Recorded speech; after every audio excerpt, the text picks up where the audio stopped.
Hey guys, and welcome back to my channel. Today we're going to be talking about a YouTuber who started out like many others, an innocent budding young man who wanted to share with the world and is now one of the most controversial YouTubers to ever exist, Fouseytube. Long time I looked at myself in the mirror and I based myself based on what I read on the comments. I felt worthless, I felt ugly, I felt gay, I felt that that. If you Google Fouseytube, you will be bombarded with article after article about him being arrested, him accidentally saying the N-word on stream, him doxing himself and calling the police, as well as him running away from his publicist and marketing team while yelling at them to protect him and his image. We're going to try our best to go through Fousey's history on YouTube and how we ended up where we are now.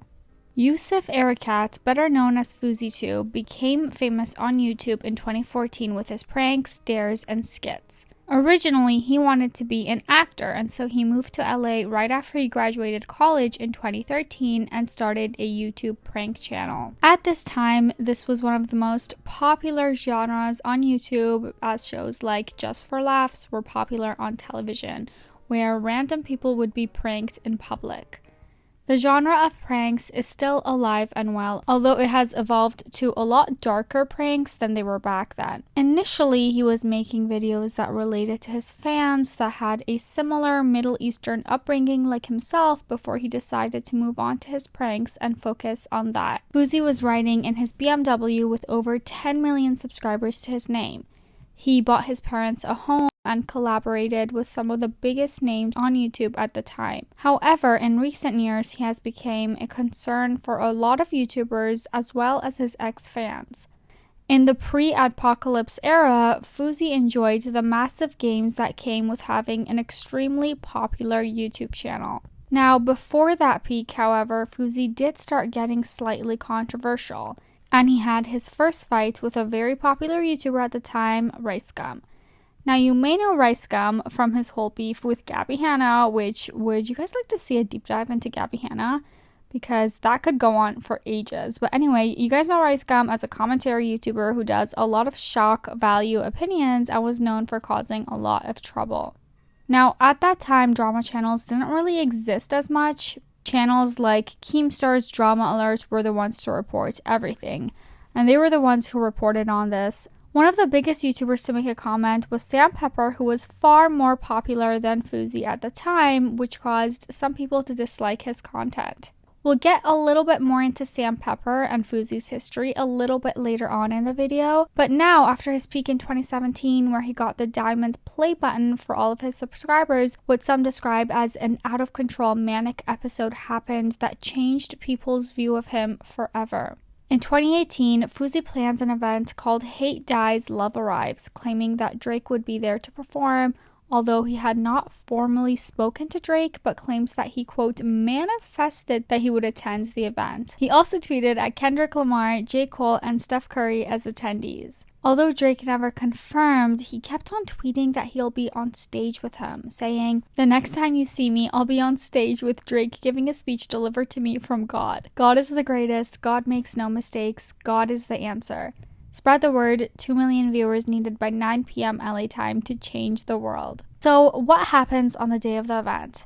As you might guess, he did not manifest Drake into coming, yet a massive crowd still came believing that he would be there. Someone called in a bomb threat and the event was shut down completely. What happened next, though, was where Fousey started appearing to having a manic episode and where this infamous clip happened. I have bipolar and depression. That what you put into my head made me want to kill myself. So he decides to go to the parking lot and pays some man to stand on top of his van. He stood up there, lifted his shirt halfway up, and he talks about how he invested all of his money into this event and that is why it was free. He says, I invested all my money into this event and I did it for free. My accountant said, "Yousef, where are you going to make your money?" I said, "That's not a problem to me." He specifically targets Keemstar. It started out casual until he talked about how things people say about him make him want to unalive himself. You made me want to commit suicide last year. I wanted to kill myself because of all the attention you gave me. I rewatched videos going viral after the attention you're giving me now of you saying Fousey is the biggest piece of shit, egotistical asshole on this earth. Fousey would then appear on the No Jumper podcast in the following days to set the record straight However, he ended up getting in a screaming match. Remember how I mentioned his beef with Sam Pepper? Well, as he was explaining his piece, Sam was asking him questions that ended up getting him very triggered. He kept on saying Sam didn't even understand him and called him a bitch while he leaned over and said, "Because I'm a real man and I don't need yes men on the internet to tell me who the fuck I am, you little bitch." WWE guy. Following this altercation, Keepstar came out with a 22-minute documentary, which was a super long video at the time for YouTube, called The Hard Truth About Fouseytube, and talked about his own experience with Fousey approaching him from his event, and he did a deep dive into the way Fousey did his work. He sits down with Shane Dawson and talks about how Fousey is putting this event together in a week on his podcast, Mom's Basement, similar to TanaCon. In the documentary, they go into detail about how they wanted to document either him failing or accomplishing at this event, as well as the behind the scenes about how the event came together. Shane, Ricegum, FaZe Banks, Keem, and the rest of his team commented on his mental health and concern, which a lot of people in the comments agreed with FaZe Banks in particular, who was very empathetic towards him. Comments like this and this really capture how most people felt after this.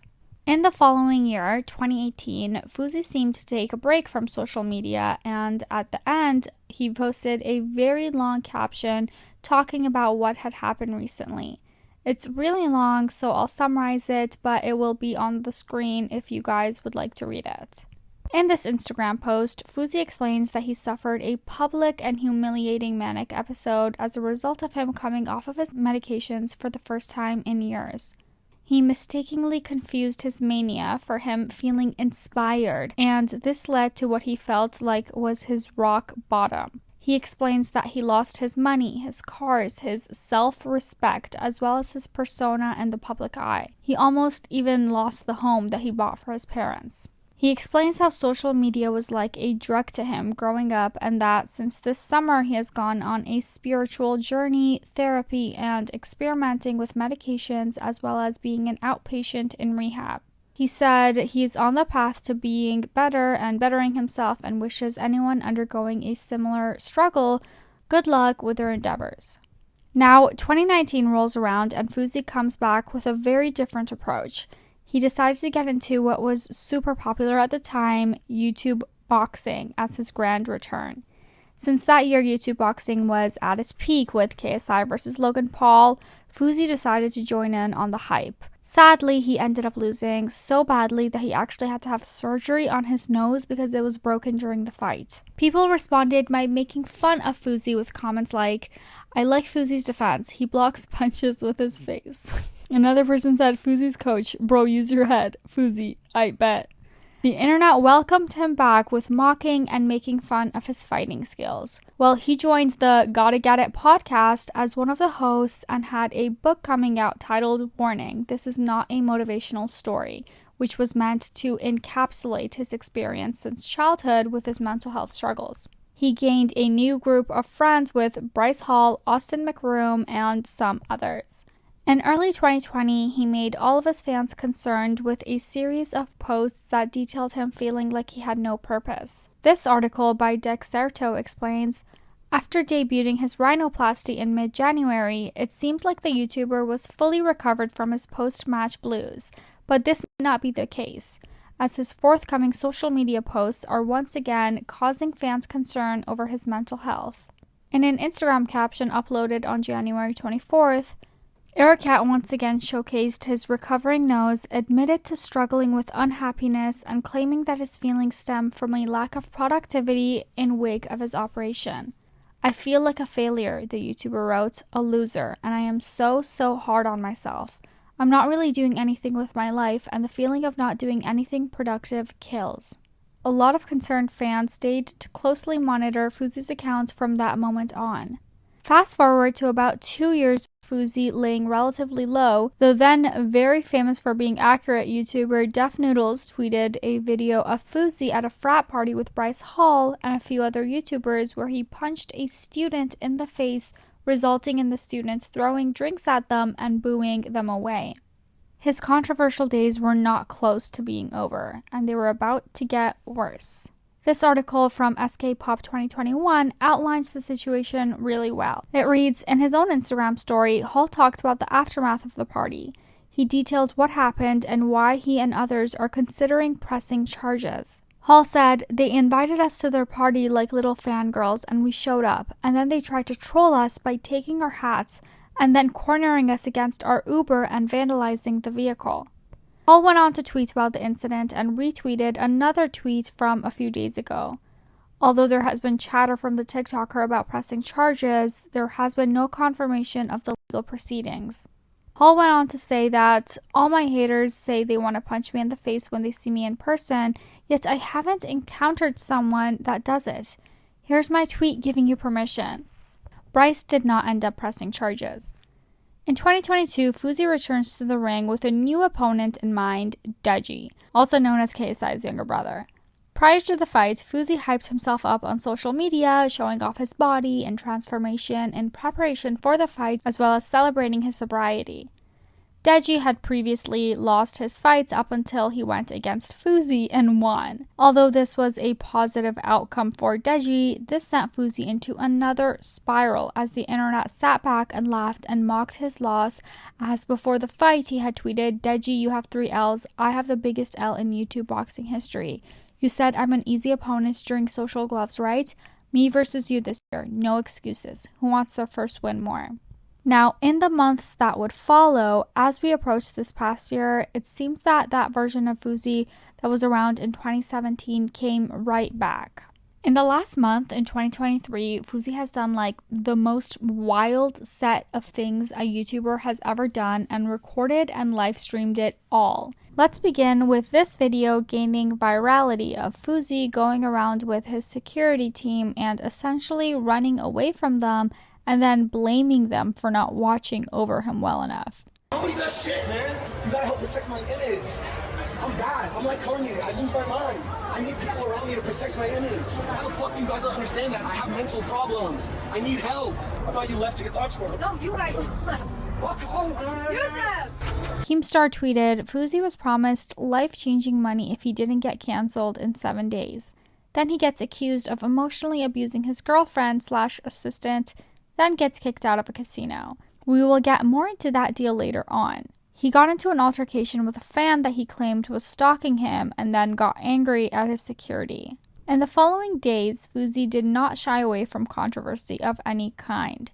Notably, he revealed his text with a popular streamer Aiden Ross's sister Naomi, who does OnlyFans, and revealed on a live stream with Aiden that he had been texting his sister. Aiden himself is so controversial and was actually called out for looking at his sister's nudes several times on stream and for a bit too long for a sibling, but let's not get into that right now. But back to Fousey, he has been live streaming 24/7, and he had multiple day-long live streams called a subathon where he wanted people to subscribe and follow his Twitch account. In this, he said the N-word during a J. Cole song, and the video of his reaction to it went viral. Because there's beauty in the struggle, nigga. There's beauty in the struggle, nigga.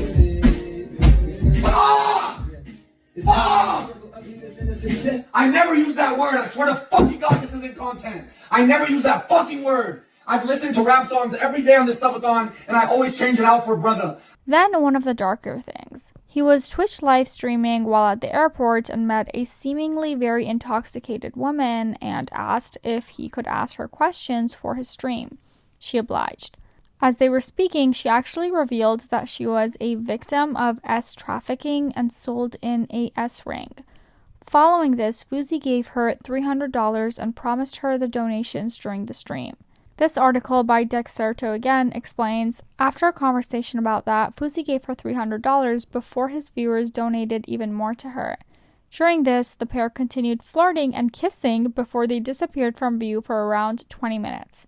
When Fousey returned to the camera, he bragged that they had just hooked up. However, a few moments later, he started to regret things, saying that he felt guilty about it and even claimed that he was crying behind his sunglasses. Though many viewers doubted that and accused him of having taken advantage of the woman. Before turning his stream off, he claimed that it was all a joke and nothing happened aside from them sharing life stories about her experiences. People did not receive this whole situation lightly and called him predatory for possibly hooking up with someone during such a vulnerable state. He followed these streams by tweeting that he had been manic and needed to take a short break from the internet. After multiple bans on Twitch, Twitch decided to part ways with Fousey as a partner, leaving Fousey with all of his content and nowhere to go with it. Now, one of the more recent and concerning moments with Fousey was when he swatted himself with the police. Remember when I said I would be mentioning the big deal that he got? Well, he got a $15 million offer from Kick, yes, you heard that right, so he could exclusively stream there. Now, it's really hard to get banned on Kick because their guidelines are so loose, unlike Twitch, and some say this amount of money triggered him into another spiral. He was on a Kick live stream in a hotel room when he had called the police and claims that there was a gun to his head and he was in immediate danger. At the time, he was being harassed by other streamers via phone calls, but this was visibly untrue. When the police came, they were shocked and confused to see the state that he was in, and decided to detain him and take him to a mental health hospital for evaluation. Fousey provided his fans with an update. Hey guys, I'm really upset because I was hoping you guys would interact with me on Discord. I'm here with Bassam. He then clarifies he cannot leave the hospital until he gets clearance from the police and lets them know that he misses his fans. The most recent updates we have on Fousey are that he is still hospitalized and may or may not be starting a content house with Sneeko, Aiden Ross, and Neon, which sounds like it would be insane, so we will stay tuned for that. I have to say I have seen a lot of YouTuber downfalls, but this one seems like a complicated relationship with mental health, so I hope Fousey gets the help that he needs to get through it. For now, that's all we have. What do you guys think about Fousey and his entire YouTube career so far? As always, feel free to leave this video a thumbs up and subscribe to this channel. Hit the notification bell so you don't miss out on any new tea spills from us. And for now, here is my bleach.